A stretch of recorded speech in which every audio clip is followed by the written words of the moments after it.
시청자 여러분 안녕하십니까? VOA 뉴스투데이 시작합니다. 한반도에 집중호우가 쏟아진 가운데 북한에도 기록적인 폭우가 이어지면서 피해가 심상치 않아 보입니다.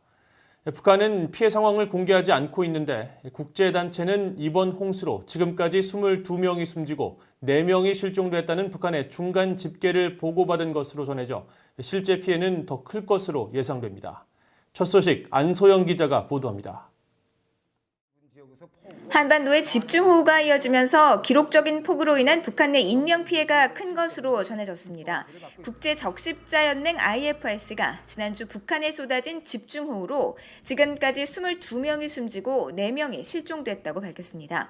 적십자연맹의 안토니 발망 대변인은 13일 VOA에 북한 조선적십자사와 긴급재난대응 국가위원회로부터 이 같은 인명피해 상황을 확인받았다면서 북한의 광범위한 피해 발생 상황을 전했습니다. 발망 대변인은 그러면서 폭우로 인한 인명피해뿐 아니라 가옥 8,256채가 파손되거나 침수됐고 농경지도 2만 2천 헥타르, 약 6,650만 평 이상 피해를 입은 것으로 보고됐다고 설명했습니다. 이 같은 북한 농경지 피해 규모는 지난해 태풍 링링 때보다 2배 정도 큰 수준으로 한국 여의도 면적의 약 72배나 됩니다. 국제적십자연맹의 발망 대변인은 그러면서 북한의 황해북도와 강원도 수해 지역 2,800가구에 가족용 텐트와 구호품, 주방 세트 등을 전달했다고 설명했습니다.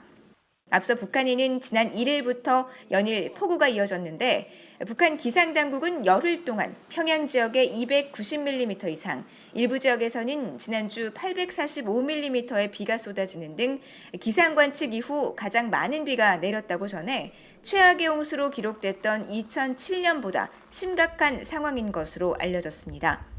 북한 당국은 지난해 태풍 링링으로 인한 피해 당시 이례적으로 재난방송을 하면서 수해 상황을 신속히 전했었지만 이번에는 북한 김정은 국무위원장이 다녀간 황해북도 은파군의 피해와 지원 상황을 부각시키면서 폭우 대비와 농작물 관리법을 강조하고 있습니다.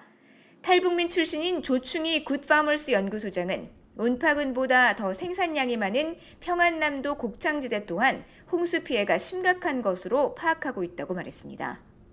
숙천, 평원문도, 안주 이쪽 지역도 이제 수로가 터져가지고 상당히 좀 피해를 많이 받고, 그 다음에 중산, 대동, 원천 이쪽도 이제 허가 내리는 시기하고 저수가 들어오는 시기가 이제 시간적으로 겹쳐가지고 제방 터져서 이제 짠물 피해도 많이 받고, 특히 이제 중산 원천 쪽이 많이 좀 피해를 받는 것 같아요. 이런 가운데 집중호우로 인해 북한 영변 지역 핵시설이 손상됐을 가능성이 제기됐습니다. 미국의 북한 전문 매체 38뉴스는 지난 6일 촬영된 영변 핵시설 인근의 구룡강 사진을 분석해 강이 범람해 댐까지 침수된 것을 볼 수 있었다면서 핵시설 전력망과 냉각수 공급 파이프라인 등 손상됐을 가능성이 크다고 분석했습니다. 문제는 당분간 북한 지역에 비가 더 쏟아질 것이라는 점입니다. 앞으로도 북한 평안북도 운산군과 평안남도 영원군, 자강도 동신군 등에 국지적으로 150에서 200mm의 매우 많은 비가 내릴 것으로 예보되면서 북한 지역의 폭우 피해가 더 확산할 가능성이 있다고 전문가들은 우려했습니다. VOA 뉴스 안소영입니다. 북한의 폭우 피해가 심각한 것으로 알려진 가운데 북한 전체 쌀 재배 면적은 55만 헥타르며 최대 쌀 재배 지역은 황해남도인 것으로 파악됐습니다.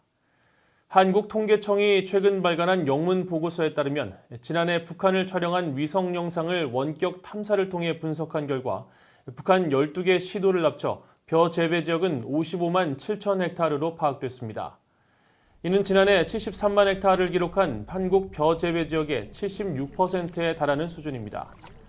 북한 최대 곡창 지역인 황해남도는 쌀 재배 면적이 14만 5천 헥타르로 전체 26.2%를 차지했고, 이어 전체 19.3%인 평안북도는 10만 7천 헥타르, 세 번째는 평안남도로 14.2%, 8만 1천 헥타르에 달했으며 생활과 영양 수준이 가장 열악한 곳으로 알려진 양강도는 쌀 재배 면적이 1,387 헥타르로 가장 낮았습니다.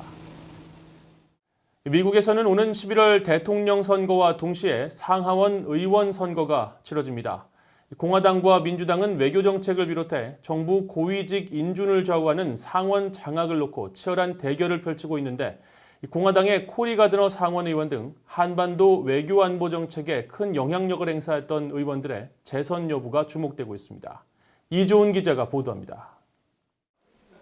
미치 매코넬 상원 공화당 대표는 지난 11일 폭스뉴스에 출연해 오는 11월 선거에서 공화당이 상원 다수당을 유지하는 것은 험난한 싸움이 될 것이라며 긴장을 늦추지 않았습니다. 특히 전체 100석 가운데 6년에 한 번씩 3분의 1을 새로 선출하는 상원 의원 선거에서 8개 주는 칼싸움이 될 것이라고 비유했습니다. 미국 선거 예측 사이트인 538은 13일 현재 상하원을 포함한 포괄적 의회 투표에서 민주당이 48.5%, 공화당이 40.9%의 지지율로 앞설 것으로 예측하고 있습니다. 한반도 외교안보 정책에 영향력을 행사해온 주요 의원들의 재선 여부도 주목됩니다. 특히 의회에서 대북제재법 제정을 주도해온 콜로라도주의 코리 가드너 의원의 재선 여부는 상원의 다수당을 결정하는 핵심 요인으로 꼽힙니다.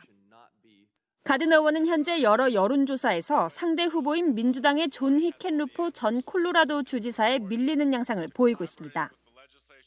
하원에선 현재 외교위원장인 민주당의 엘리엇 엥겔 의원이 한반도 문제에 깊이 관여하고 있는데 예상을 뒤엎고 지난 6월 뉴욕주 당내 경선에서 중학교 교장 출신인 상대 후보 자말 보우만에 패해 오는 11월 선거 출마가 무산됐습니다. 이에 따라 민주당의 브래드 셔먼 의원과 호아킨 카스트로 의원, 그레고리 믹스 의원이 차기 하원 외교위원장을 노리며 출사표를 던졌습니다. 미국 선거 분석업체 쿡 폴리티컬 리포트는 13일 현재 애리조나주의 마사 맥살리 의원이 공화당의 상원 의석을 잃을 가능성이 높다고 분석했고 가드너 의원은 상대 민주당 후보와 막상 막하 구도인 것으로 평가했습니다. 또 조지아주의 데이비 퍼듀 의원과 아이오와주의 존 이언스트 의원, 메인주의 수장 콜린스 의원과 몬타나주의 스티브 데인스 의원 등 공화당 상원 의원 4명도 민주당 후보와 치열한 경쟁을 벌이는 것으로 분석됐습니다. 현재 미국 의회는 공화당이 2014년부터 상원을 장악하고 있으며 민주당은 지난해부터 하원을 장악해 양당이 상원과 하원을 양분한 상태입니다. 임기가 6년인 상원은 총 100석 중 공화당이 53석, 민주당이 47석을 차지하고 있고 이 중 34석이 이번 11월 선거에서 새로 선출됩니다. 임기 2년인 하원은 435석 전원을 새로 뽑습니다. 오는 11월 3일 미국 선거는 이제 80여일 앞으로 다가왔습니다.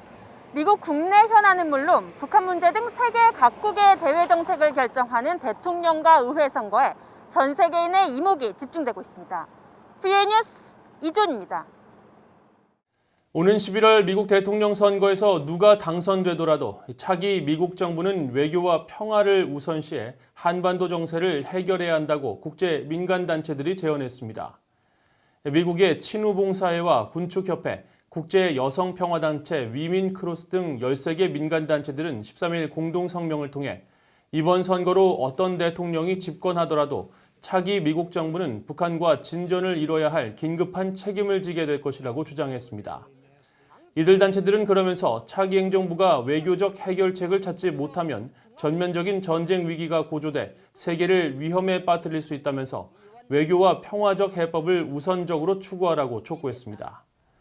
또 긴장 완화와 관계 정상화를 위한 워싱턴, 평양 간 연락사무소 개설과 인도적 활동에 대한 제재 면제 강화, 재미 이산가족 상봉 추진과 인적 교류를 위한 여행 제한 철폐 필요성 등을 강조하면서 대북 제재와 특정 군사훈련, 적대적 언사 등 외교를 위축시키는 행동을 자제할 것을 주문했습니다. 영국 주재 북한 대사관 공사로 재직 중에 한국으로 망명한 뒤 한국 국회의원에 당선된 태영호 국회의원은 국제사회가 지속적으로 북한의 인권 문제를 거론하는 것은 북한의 김정은 국무위원장과 정권에 위협이 된다고 말했습니다. 태영호 의원은 13일 워싱턴의 민간단체인 전략국제문제연구소 CSIS가 주최한 화상토론에 참석해 김정은 위원장과 아버지 김정일 국방위원장은 카다피 전 리비아 국가원수나 사담 후세인 전 이라크 대통령 등 인권 유린을 자행했던 다른 나라 독재 정권의 말로를 지켜봤다면서 인권 문제는 김정은 정권의 심각한 사안이라고 지적했습니다. 따라서 김 위원장과 그 일가는 북한 체제가 무너질 경우 자신들에게 미래가 없다는 것을 매우 잘 알고 있으며 인권단체나 유엔 기구들이 북한의 사례를 국제형사재판소 등에 회부하려는 시도에 대해 매우 민감하게 반응하고 있다면서 이 같은 이유로 북한은 인권 문제를 논의하거나 협상 의제에 올리는 것을 원하지 않고 있다고 말했습니다. 마이크 폼페오 미국 국무장관은 한국의 광복절 75주년을 맞아 축하 성명을 발표하고 미한 동맹을 비롯한 양국의 지속적인 동반자 관계를 강조했습니다. 폼페오 장관은 13일 발표한 성명에서 미국 정부와 국민을 대신해 8월 15일 국경일을 맞은 한국인들에게 축하의 뜻을 전한다고 밝히고 미한 동맹의 항구적인 힘은 인도태평양 지역과 전 세계의 민주주의와 번영, 자유의 발전을 위한 힘이라고 강조했습니다. 그러면서 미한 양국이 세계적 도전에 맞서 가치를 공유하고 굳건한 유대관계와 공동 노력을 바탕으로 한 오랜 우정을 쌓아온 것을 기념한다고 덧붙였습니다. 폼페오 장관은 이어 모든 한국인들이 평화로운 광복절을 보내기를 희망하며 앞으로도 양국이 지속적인 동반자 관계를 구축해 나갈 것을 기대한다고 밝혔습니다. 이상으로 VOA 뉴스투데이를 마칩니다. 시청해주신 여러분 고맙습니다.